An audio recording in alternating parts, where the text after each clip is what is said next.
Akaririmbo kagendanye n'umurongo wa nyuma dushorejeho, dushima aravuze ngo niba shaka bari bo mutahana. Karimbo kavuga ngo ibasha gukora ibiruta idadusaba ikabiduhana n'umutima ukunze tugahora tunezerewe. Amen. Nizere Imana ibasha gukora ibiruta ibyo dusaba. Amen. Waba ubabaye Imana izabikora. Amen. Tugiye kubana ijambo n'ubundi ni mu Efeso, turabana mu bice 4, turahera ku murongo wa mbere. Amen. Nizeye ko Imana igiye kubigufasha. Umurongo wa mbere je nkunda kwigisha ntabwo bwaba ari ubwa mbere ariko nkunda kwisomera. Amen. Umurongo wa mbere uravuga ngo nuko ndabinginga njyewe imbohe y'umwami Yesu ngo mugende uko bikwiriye ibyo mwahamagariwe. Amen. Umutwe wawe wavuze ngo ubumwe bwo kwizera niwo mutwe nge tugiye gukomeza. Uwabanje atubwira ku ncamake yatubwiye ko mu gice cya mbere ababa batabyumvishe neza nongere mbibutse. Mu gice cya mbere tuhabona imigisha duhabwa n'Imana. Amen. Mu migisha duhabwa n'Imana nekereza ko ari iyo mu gice cya kabiri aho batubwiye ngo gukizwa n'ubuntu bw'Imana. Amen. Twarazuwe nawe n'umugisha twahawe n'Imana. Amen. Mu gice cya gatatu batubwiye ngo ubwiru bw'Imana bwo gukiza abanyamahanga.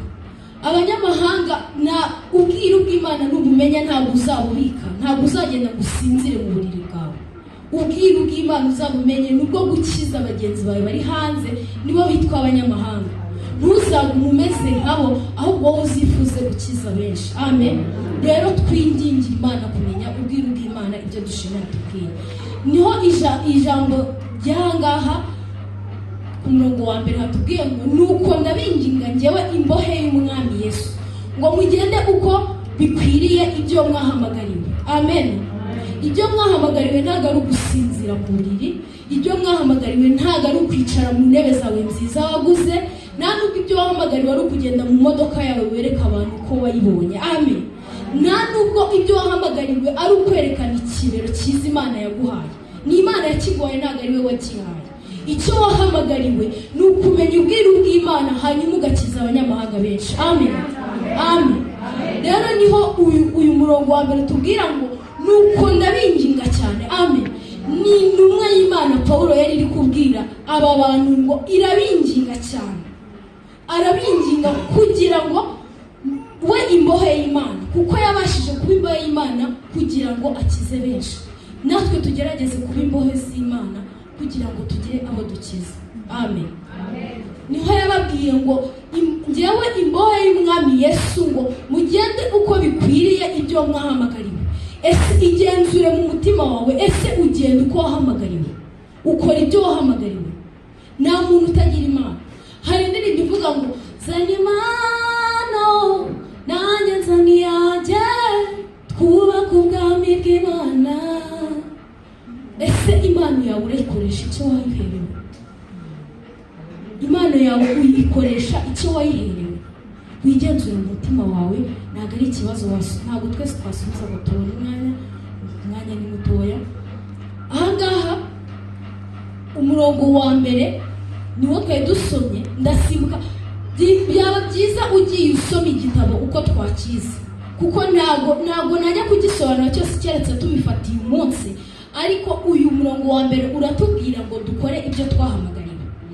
Umurongo wa 11 ukavuga ngo nuko aha bamwe kuba intumwa ze, n'abandi kuba abahanuzi, n'abandi kuba ababwiriza butumwa bwiza, n'abandi kuba abungeri n'abigisha. Amen. Wowe Imana yaguhaye iki? Ese icyo yaguhaye uragikoresha? Ugikoresha iki? Ugikoresha icyo yaguhamagariye? Imana yaguhamagariye umurimo wawe. numara kumenya ko ukwiye gukora icyo Imana yaguhamagariye, nibwo uzahabwa impano, ugahabwa kugira icyo uba cyo kandi ukamenya kugikoresha. Ese mu gihe utaramenya uwo uriwe, uri umuntu w'Imana. Impamvu itakugize imbwa ngo ujye umoka nuko yari izi ko ugomba kukugira umuntu Imana yaguhaye ukamenya kuyikoresha kugira ngo uzane abantu bayo. Amen. Rero niyo mpamvu ahangaha Imana itubwira icyo buri muntu wese yamuhaye, icyo yaguhaye uragikoresha. Twige kugerageza kuzana impano zacu tuzihuze, kuko no mu ijuru turi amakorari menshi. Bigeze kutubaza ngo ese wabara korari ziri mu gihugu? Ntabwo wazibara, ariko mu ijuru zaba ari korari. Ibaze rero ubaye wari umuririmbyi ariko ntuboneke muri iyo korari yo mu ijuru, ni igihombo gikomeye cyane. Rero twige gukoresha impano Imana yaduhaye. Amen. Amen. Turakomereza ku murongo wa 21 wa 14. Haratubwira ngo kugira ngo tudakomeza kuba abana duteraganwe n'umuraba, tujyanwa hirya no hino n'imiyaga yose y'imyigishirize n'uburiganya bw'abantu n'ubwenge bubi n'uburyo bwinshi bwo kutuyobya. Amen. Impamvu Imana yaguhaye iyo mpano, ikaguha kuba umushumba, ikaguha kuba umwigisha, ikaguha kuba umuririmbyi, kwari ukugira ngo tudakomeza kuba abana. Tudakomeza kuba abana dukomeza duteraganwa, ikivuye hariya kirakubwira ukumva, hariya ukumva, byose rero ugasanga ukomeza ukunguku. Ariko Imana, numenya Imana yaguhaye ukamenya icyo yaguhamagariye, ntabwo uzateraganwa uko nguko. Bazakubwira ibintu uzasobanukirwa, uzahamagara Mwuka Wera aza gusobanurira kandi uzabyumva. Amen. Ako turi kumvikana, turi kubyumva neza se? Imana ishimwe. Rero niyo uno murongo wa 14 tubwiye ngo kugira ngo tudakomeza kuba abana duteraganwa n'umuraba. Amen. Rero kugira ngo udakomeza kuba umwana, ntabwo umwana bavuga ari uwo bateruye, ntabwo umwana bavuga ari uri gukambakamba, kuko mu Mana harimo abana, harimo impinja, hari n'utaravuka yewe. Rero utaravuka ni wowe ukwiye kumubyara kugira ngo avuke, ni wowe umwana, ni wowe ukwiye kumurera. Amen. Nishimye ko turi kumvikana. Turakomereza. Ndi kuvuga ngo mu Mana turimo dutandukanye. Nawe urasaza ngo agere ku rwego rw'Imana, ariko harimo abana. Murabona ahangaha mu rusengero harimo abasaza n'abakecuru n'urubyiruko n'abana n'impinja, hari nabo batwite bataravuka. Ni ukuvuga ngo hari utaravuka ntazi iby'Imana na gato, ntacyo azasobanukiwe. Nicyo wahamagariwe wowe wicaye ahangaha, kugira ngo umubyare umuzane abashe kuba umwana mu Mana, hanyuma agire uko akura mu Mana. Imana izabiguhera umugisha, kuko imbere y'Imana nitugera imbere ya yane tuzajyana iminyago. Ese uzatwara uhe munyago wawe wazanye? Uzatwara uhe mwana wabyaye umushyira Imana, umubwira ngo Mana uyu ninjye wamukuzaniye, ninjye wamukumenyesheje? Amen. Rero twige gukora icyo Imana yaduhamagariye. Amen. Murongo wa 21 uratubwira ngo, dore ku wa 20 aravuga ngo ariko mwebweho nimwize Kristo mucyo, niba mwaramwumvise mukigishirizwa muri we ibihura n'ukuri ko muri Yesu. Amen. N'umurongo wa 25 ukavuga ngo nuko mwiyambure ibinyoma, umuntu wese avugane ukuri na mugenzi we, kuko turi ingingo za bagenzi bacu. Amen. Umurongo wa 21 turawufatanya n'umurongo wa 25, nibwo tusobanukirwa neza. Haravuga ngo ariko mwebweho nimwize Kristo mucyo, niba mwaramwumvishe mukigishirizwa muri we ibihura n'ukuri ko muri Yesu. Nuko mwiyambure ibinyoma, umuntu wese avugana ukuri na mugenzi we, kuko turi ingingo za bagenzi bacu. Amen. Wowe wibwira kuri ho wowe ubwawe, ariko turi ingingo za bagenzi bacu. Niyo mpamvu nababwiye ngo zana impano nanjye nzani yanjye, kuko uru rugingo rwanjye ngiye ntafite ukuboko uku ntabwo kuzakora nk'uko bikwiye. ntafite ukuguru byashoboka ko hari ukuguru kwanjye ariko wirirwa ugenda umpunga ntabwo uri kubizuza, sinzabasha kujyaho Imana inuma neza. Ariko byibura nubasha kuza byashoboka ko hari umutwe wanjye cyangwa hari umunwa ukaza kumfasha tukavuga ubutumwa.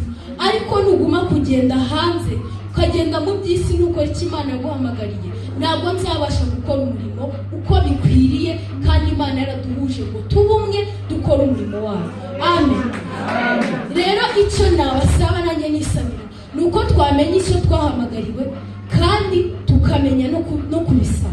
Ntabwo uzamenya icyo wahamagariwe kuko wicare ngo bize, ahubwo ni ugusenga Umwuka Wera akaza akakumenyesha icyo wahamagariwe.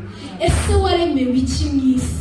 Kuko abafite ibyo basoje baratashye, ndetse n'Imana yabonaga icyo yabaremye batagikora. Hari bamwe bagiye, hari n'abo yenda gutwara. Nizere ko utari muri bo. Wahindura ibihe ugasenga Imana kugira ngo wuzuze icyo yaguhamagariye. Amen.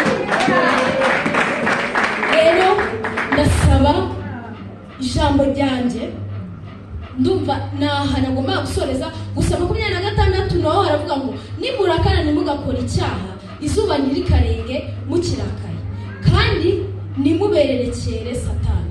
Amen. Uno murongo gukomeza kugera ku murongo wa 32 hatwereka icyo tudakwiye gukora kuko twamenye Kristo, twamwigishijwe tukamenya ukuri kuri muri we.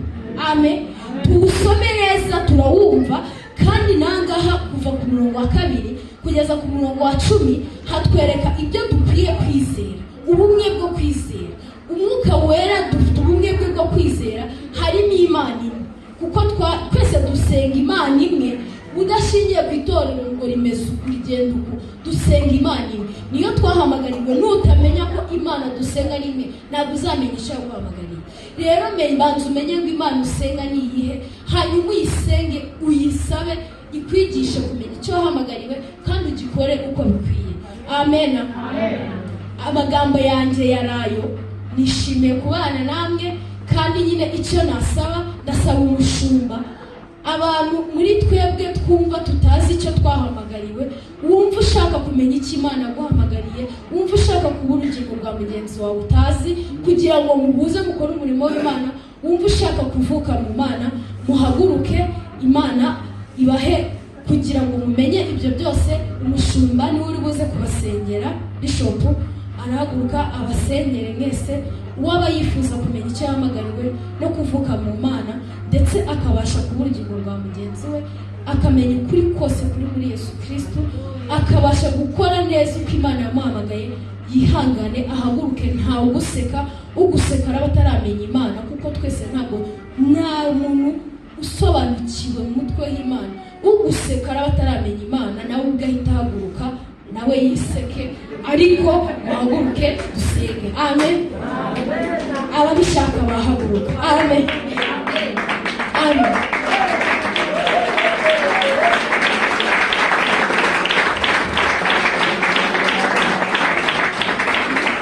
Amen. Ndashima Imana ko Imana ariyo ishoboza umuntu, ko Imana ariyo isobanura, Imana ariyo yumvisha umuntu.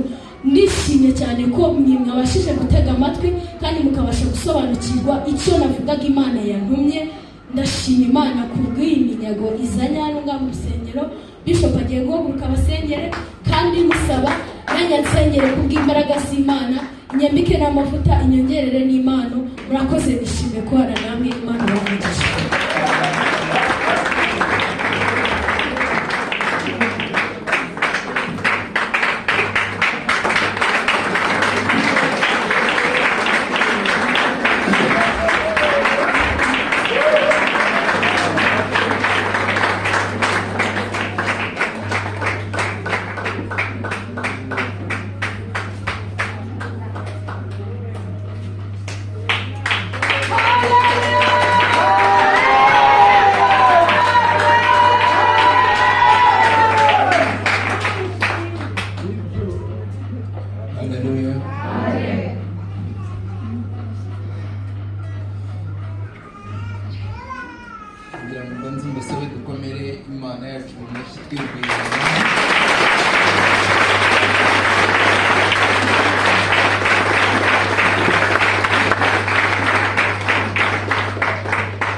icyubahiro, twongere Imana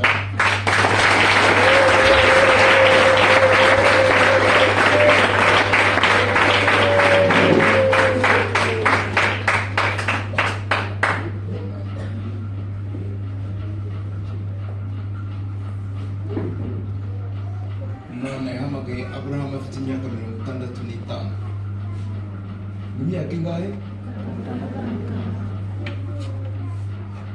65 aho ubwo Imana yamuhamagaye afite imyaka nka 75.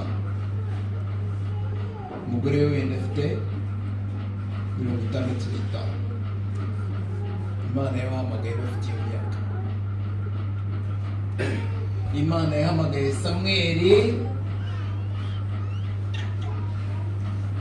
Imana yahamagaye Samweli acutse, ari umwana bagikura ku ibere. Samweli itangira kumuvugiramo, yamuhamagara ntamenye n'ibyo ari byo. Urumva ko Imana ihamagara umwana bagikura ku ibere. Haleluya. Mvuze ngo Imana yahamagaye Samweli afite igihe kingana iki? Mwene yari afite imyaka 2 simbizi. Hajya mucutsa umwana afite imyaka nk'imyaka 2 cyangwa se niba yaratinze cyane 3. Imana itangira kumuvugisha. Imana itangira kuvugisha Samweli afite imyaka 2, 3 iciye ku basaza barenzwe bari mu kinya.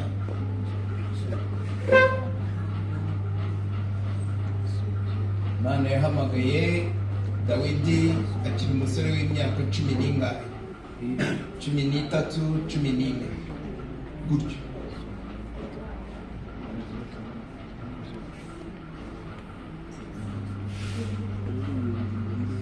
Rero ndabaza haba baje imbere, wowe umuhamagaro wawe urimo neza? Niba ubuze ufite icyo urusaba urawukoresha. Cyo rero mwicishe bugufi mwebwe, muve mu byubahiro byanyu mwese, nanjye ndimo muhaguruke tubasengere mwese, ariko ntabwo ngo usigaye yicaye.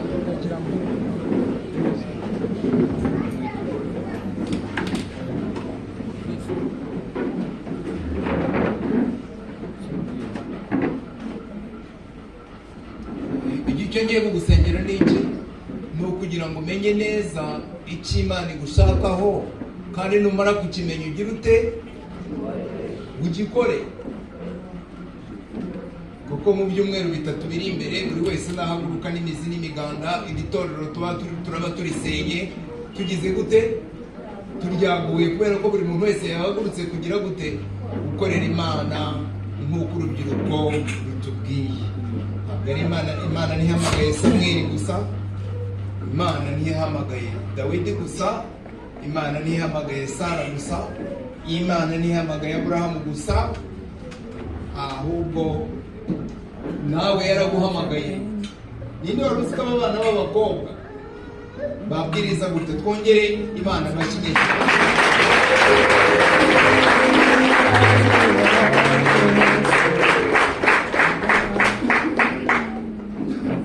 None se niba abakobwa babwiriza gutya, aba bagabo ndeba buzuye bafite ubwanwa bo baraza kubwiriza gute? Muraseka? Ntabwo ndimo guseka. Niba abana babwirije gutya, aba bagabo ndeba imbere bafite ubwanwa baraza kubwiriza bingana iki? Reka dushimire Imana mbere y'igihe ko bagiye kubwiriza bakarusha n'aba bakobwa.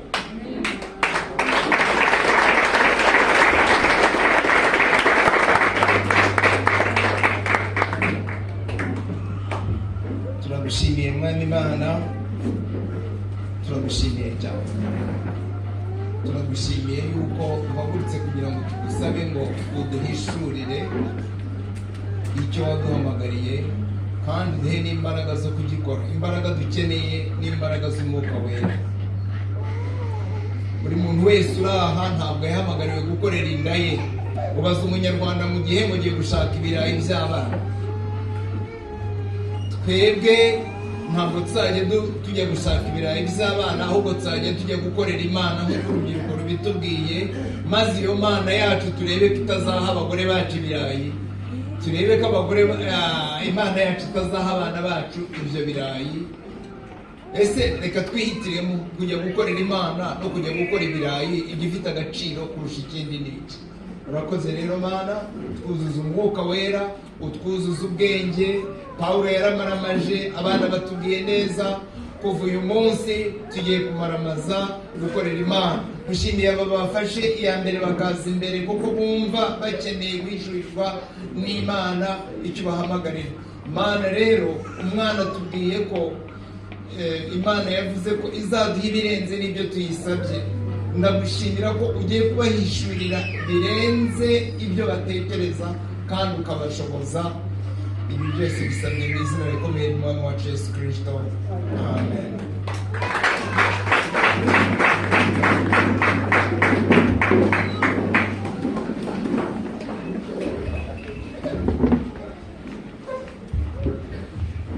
Haleluya.